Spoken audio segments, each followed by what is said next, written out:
રાષ્ટ્રીય કિસાન સંગઠને સેટેલાઇટ સર્વે બાબતે ધાનેરા નાયબ કલેક્ટરને આવેદનપત્ર આપ્યું.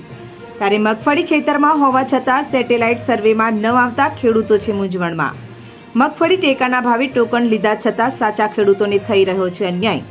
ખેતરની રૂબરૂ ચકાસણી કરી ખેડૂતોને યોગ્ય ન્યાય આપવાની કરાઈ માંગ.